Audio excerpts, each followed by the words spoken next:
Praise the name of the Lord. Amen. Good morning, everybody, and welcome to New Covenant House. My name is Femi Omotayo. I am the lead pastor of this congregation. I just want to say to all of you and to the folks who are worshiping from home. Note, I didn't say working from home, worshiping from home. I'm so glad you've chosen to worship with us today. I believe the Lord has a word for you this morning. Amen. What I'm going to do this morning is preach the first part of a sermon series that I have titled Living Water. And the title of the sermon today is, Are You Thirsty?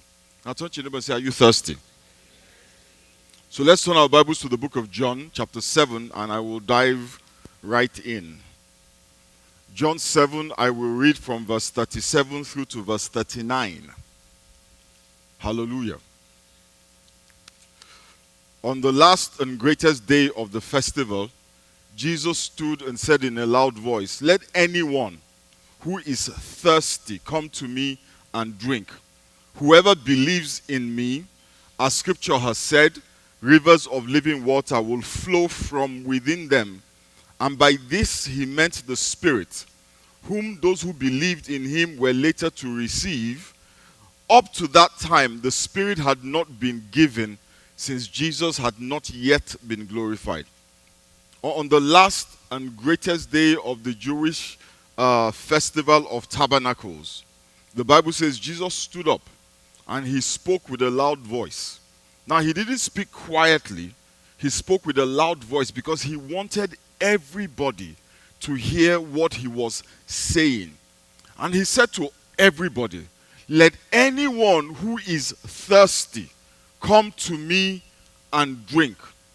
Whoever believes in me, as the scriptures have said in the past, rivers of living water will flow from within them. And the living water that he was talking about, just so that we're clear, the living water that he was talking about, the Bible says, is the Holy Spirit. Amen? Basically, what Jesus is saying is that if you believe in him, the Holy Spirit will flow from within you. But in saying this, he was referencing what the scriptures have already said. If you look through the Old Testament, you will see many prophecies about what Jesus was talking about in that verse.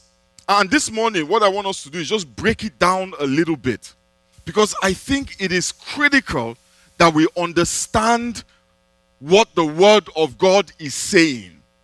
The Bible says in the book of Proverbs chapter 4 verse 7, wisdom is the principal thing. Therefore, get wisdom. And with all thy getting, get understanding. Turn to your neighbor and say, get understanding. Wisdom is the principal thing, but you need to have understanding. It is not enough, because you can define wisdom as basically knowing what to do, right? The practical application of knowledge. But it is not enough to know what to do. You have to understand why you are doing it. You have to understand the why. You have to understand the what. If you don't understand the why, you will find yourself unable to apply the knowledge over a wide variety of situations. So I want us this morning to understand what the Lord is saying to us. Amen? Over the last few weeks, I have listened to a lot of clips, and I'm sure some of you have heard some of those clips, of some of the more popular ministers and preachers out there. And to be sincere with you, I am very worried. I am really worried about what I am hearing. You know, service of the pulpit has become a platform for motivational speakers and armchair psychologists. You know, it reminds me of the pastor or the preacher who came to my church and spent 45 minutes telling people, God will make you an amazement, and they wonder, with no substance, running from one corner of the stage to the other corner of the stage. And the people were so excited. because they want to be an amazement and they wonder. There was no new understanding. There was no revelation. Everybody felt good. Everybody had a great time. But they returned home the way that they came. My prayer for all of us this morning is that you will not return home the way that you have come here.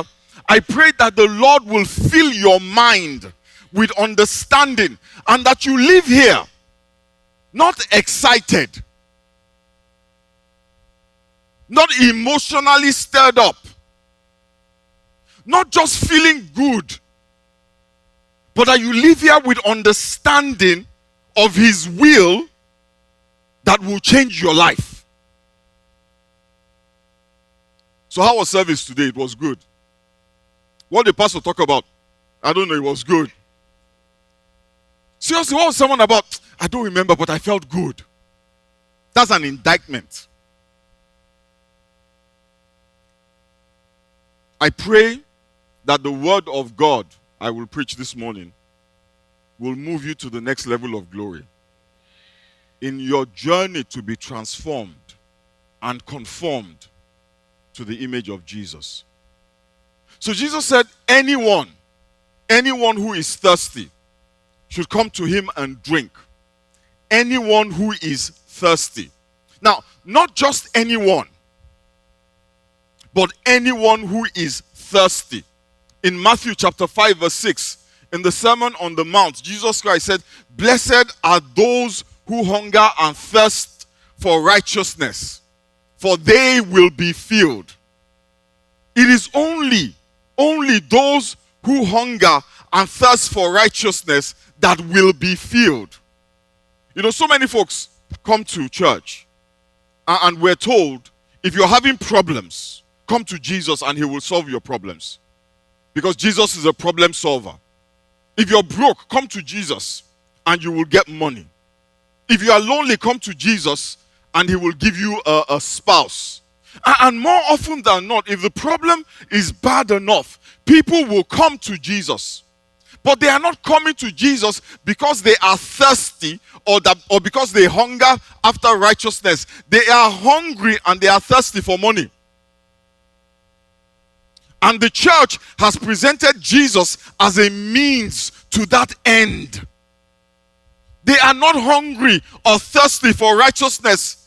They are hungry for a solution to their problems. And because God is merciful, He solves their problems.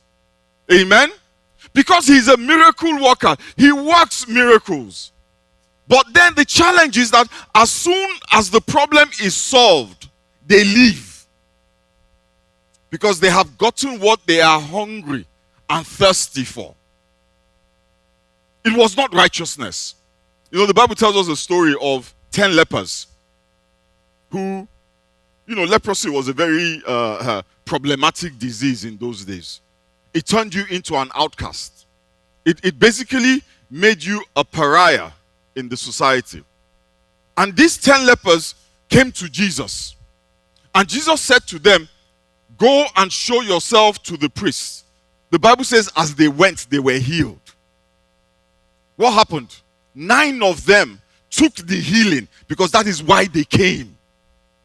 And they left. But only one came back and said, I want to know this Jesus that has healed me. I want to know this Jesus that got me this job. I want to know this Jesus that made my marriage possible. I want to know this Jesus that made all of these things happen for me. But many of the folks, guess what? They take the blessing and they change their phone number. And we can't find them anymore. And the reason why that happens is because they never hungered for Jesus. They never hungered for righteousness. There was never any desire for a change or a transformation in their lives. All they wanted was a solution. And there's nothing wrong with wanting a solution. There is nothing wrong with having your problem solved. There is nothing wrong with wanting your circumstances to change. But the reason why God demonstrates miracles in our lives is so that the miracles can be a witness to the deity of Jesus. Hallelujah. You know, what righteousness does at its most simple, at the basic level, righteousness gives us access into a relationship with God. Righteousness, we can simply define as right standing with God. So when a man is righteous, what it really means is that that man can now have a relationship with God. That is the purpose for which God sent Jesus to die, to wash us and make us righteous. And that righteousness then makes it possible for God to dwell with us. Why? Because the Bible says that God is too pure to behold iniquity. And if iniquity is found in us, God cannot have relationship with us. So guess what he does? He makes us righteous. So blessed are they that hunger and thirst after a relationship with God. If Jesus is not enough for you, you have to ask yourself what you are thirsting for. Imagine if God did not promise to give you anything. Imagine if God did not promise to promote you. Imagine if God did not promise to give you a new house. Oh, okay, we're very spiritual in this church. Imagine if God did not promise to take you to heaven. Imagine if the only thing that God offers you is a relationship with Him. The only guarantee that He presents to us is a relationship with Him, with Jehovah, El Shaddai, Ancient of Days, Rock of Ages, Jehovah Jireh, Jehovah Rapha. And He says, look, come unto me and just be my friend. How many of us would still want Him? Would you be my friend if I had nothing to offer you? Would you choose me if I bring nothing to the table? Would you still marry me if I couldn't have children? Would you still say yes if I couldn't pay a single bill? Listen, the next time somebody asks you what you bring to the table, tell them you bring me, you bring yourself. You bring yourself. If yourself is not enough for them, walk on by.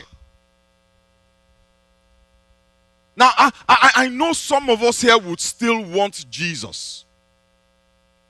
But I believe many will say, what's the point? If He can't bless me, what's the point? And this is the point.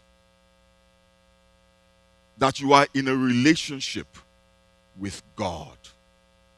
When you are in a relationship with God, you have fulfilled the purpose for which Adam was created. Some people think Adam was created so that he can be fruitful and replenish and have dominion. Absolutely not. God could have sent angels to do that. Adam was created because God wanted to have fellowship with man. The whole purpose of the cross is relationship. God wants to be your friend. God wants to call you a member of His own family. The end, the goal is a relationship with God.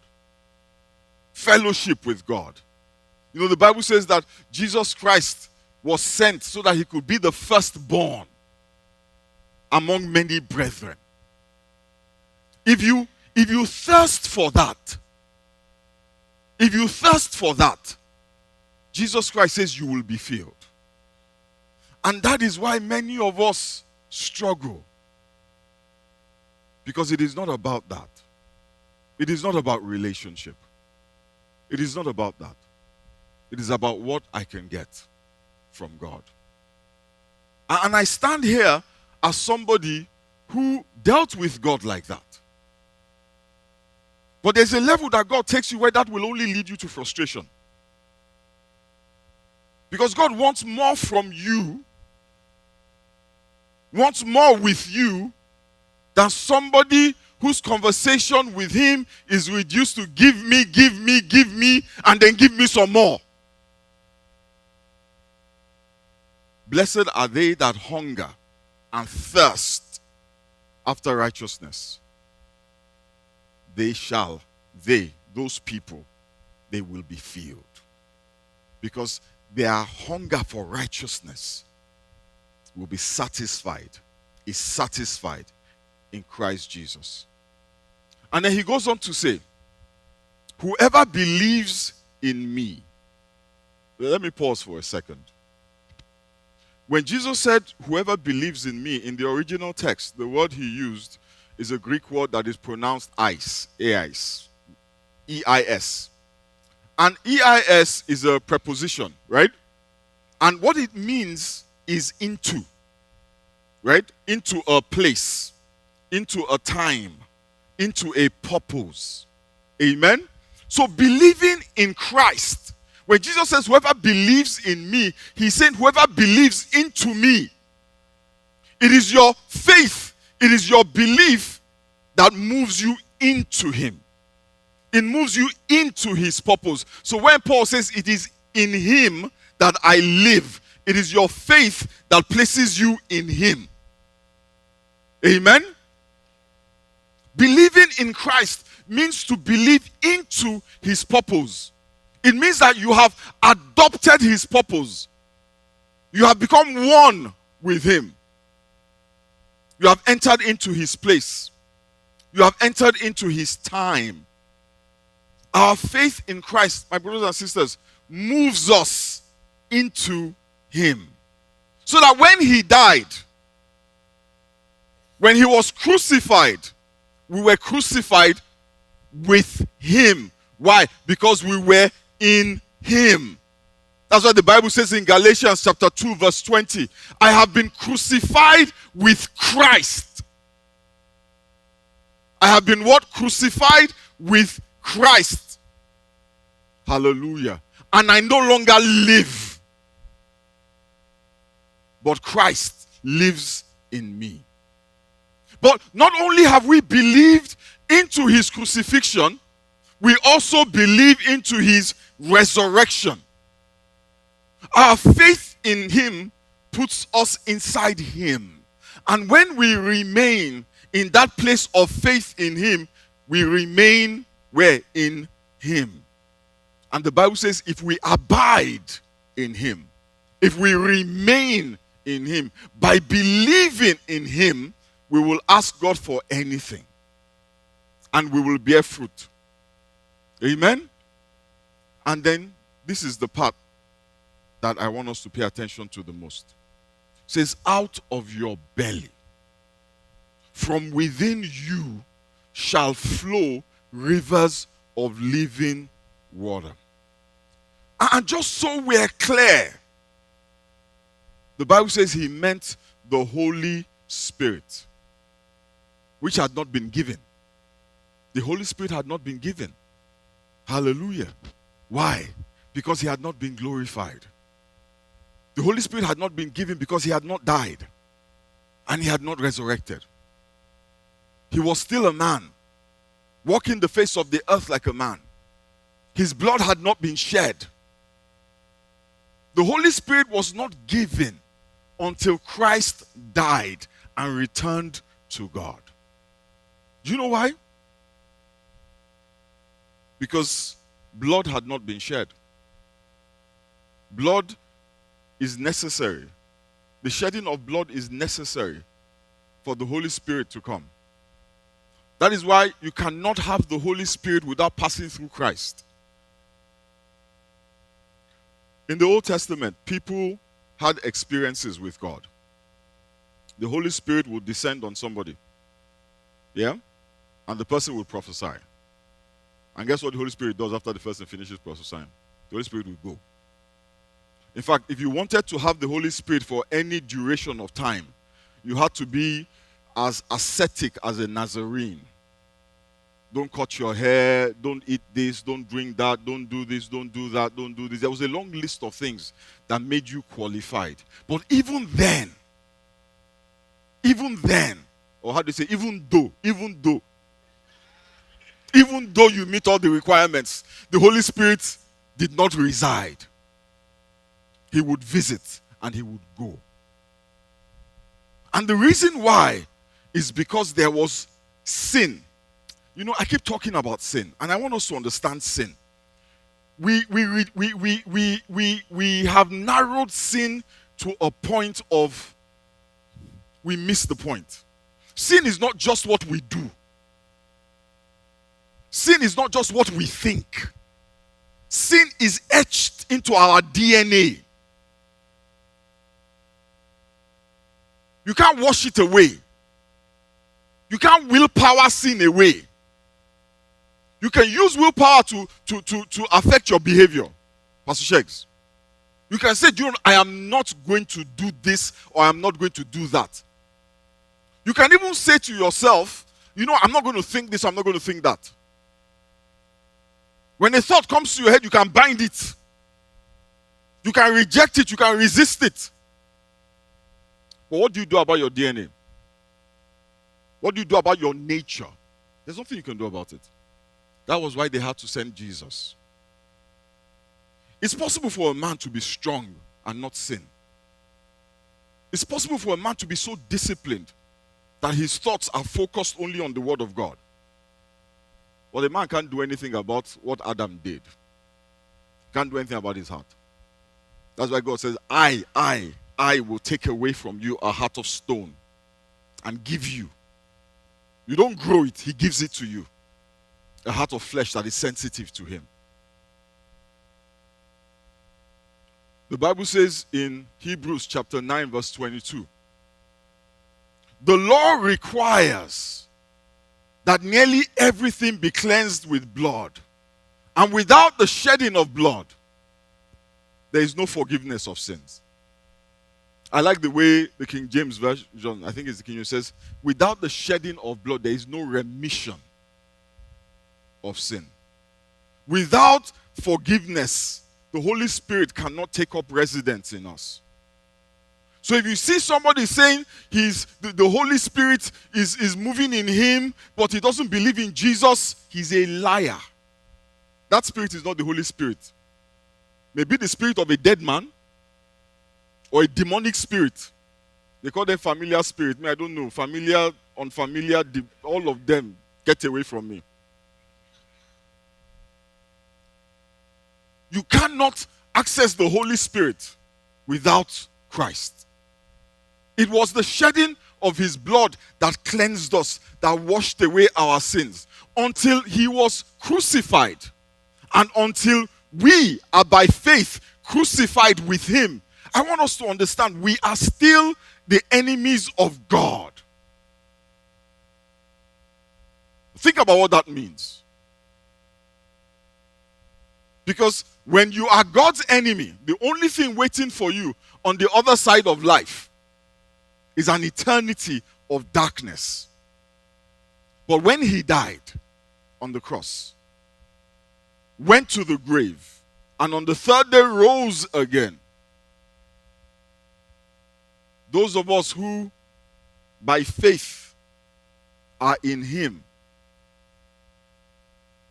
also died and also rose, and all our sins were paid for on that cross. And guess what? We became the friends of God, assured of an eternity in the presence of God, assured of an eternity of light. But just as powerful, the Holy Spirit can now take up residence in us. The Holy Spirit can now reside in us. Because guess what? We have become the temple of God. because we have been cleansed by the blood of Jesus. Blessed are they that hunger and thirst after righteousness, for they shall be filled. And like I said earlier, righteousness opens a door to fellowship with God. I don't know if you are here or worshiping with us this morning, and you are asking yourself, do I really thirst and hunger after righteousness? It doesn't matter why you have come. It doesn't matter what problem drove you to God. You want me to tell you why I came to God? I'm going to tell you. Even if you don't want me to, I'm going to tell you. Because I wrote in my notes that I'm going to tell you, so I'm going to tell you. So when I was coming out of college, I think my last year, my last year, let's call it my last year. You know, I took the scenic route. So technically, that was not my last year. That was my third last year. So in my third last year of college, after living a pretty exciting life, my parents become Christians. And they become very serious Christians. They used to go to a church called Foursquare Gospel Church. I don't know if anybody knows Foursquare. Yeah, very, very serious Christians. Not like this wishy-washy thing we're doing. Then those guys were serious in those days. Amen. And one day, they had a fellowship in the house. I was home from campus, and they had a fellowship in the house. And my father comes to my room, and he called me and said I should come, that they want to pray for me. And I'm like, these people have come again. Why am I at home today? And then somebody gave a prophecy that if I did not change my ways, these people didn't know my ways, by the way. They all thought I was a good guy. And I was a good guy. Let's keep it like that. My father might be watching. They said I was going to lose my mind, that I was going to run mad. Nothing scares me more than running mad. It was as if they knew. If they said to me, you will die, I'd be like, everybody's going to die. If they said you are going to go to hell, I used to think, well, hell will have all the fun people. But running mad, that was my thing. We won't talk about it today. So they said, if I don't want to run mad, I should give my life to Jesus.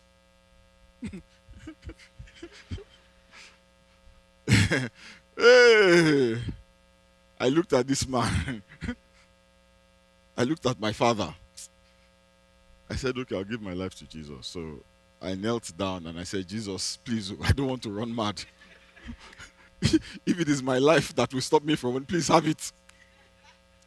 And I gave my life to Christ. That was the first time.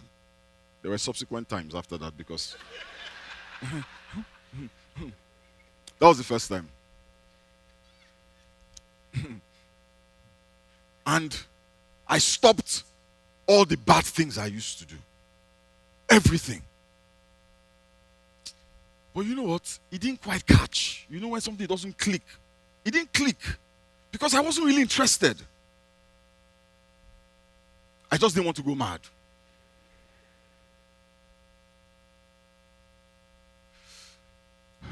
It happened again. Some crazy prophecy, I don't even remember that one. Give your life to Jesus and this won't happen. I said, okay, clearly this Jesus must like me for some reason. He keeps threatening me. Eventually, I got to know that Jesus. In the quest not to run mad, I met him. In the quest to have a future, I met him. In the quest to have a good life, I met him. Have you met him? Have you met him? If you haven't, I can introduce you to him. He's the Son of God. Pure, spotless, without sin. But loved you so much. Took your sin upon himself. And allowed things, people he made, crucify him. Let us bow our heads and pray.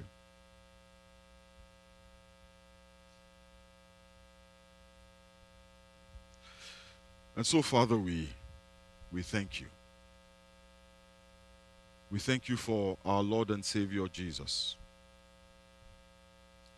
We thank you, Father, that even though we came to be healed, even though we came to be cleansed, Father, even though we came to have our problem solved, you have granted to us to know your Son. Father, we thank you because the Bible tells us that nobody comes except you draw them. We thank you, Father, that you have drawn us to Christ. We thank you, Father, that we have a relationship with you because of what Christ did on the cross. Father, as we proceed with life, we ask that the reality